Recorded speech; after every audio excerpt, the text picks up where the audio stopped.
বাংলাদেশের ঐক্যের প্রতীক, সম্প্রীতির প্রতীক, জাতীয় মুরব্বী এবং অহিংস নেত্রী বেগম খালেদা জিয়া আজ আর আমাদের মাঝে নেই।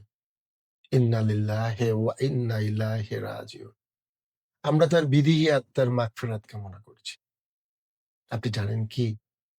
তিনি গণতন্ত্রকে প্রাতিষ্ঠানিক রূপ দিয়েছিলেন।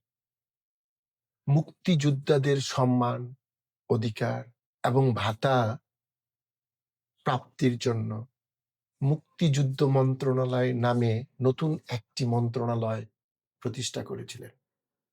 দুর্নীতির লাগাম টেনে ধরার জন্য তিনি দুর্নীতি দমন কমিশন ওনার হাতে তৈরি। এই যে আজকে নারীদের যে শিক্ষার অগ্রগতি, এই নারী শিক্ষায় উপবৃত্তি এবং ইন্টারমিডিয়েট পর্যন্ত ফ্রি লেখাপড়া উনিই চালু করেছিলেন। উনি একমাত্র নেত্রী যিনি উনার দলের ভিতর অপারেশন ক্লিন হার্ট পরিচালনা করেছিলেন, র্যাব প্রতিষ্ঠা করেছিলেন।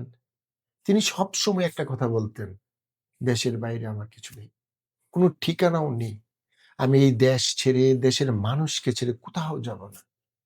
এই দেশই আমার একমাত্র ঠিকানা। যেমনটি বলেছিলেন শহীদ রাষ্ট্রপতি জিয়া, প্রথম বাংলাদেশ আমার, শেষ বাংলাদেশ, জীবন বাংলাদেশ আমার, মরণ বাংলাদেশ।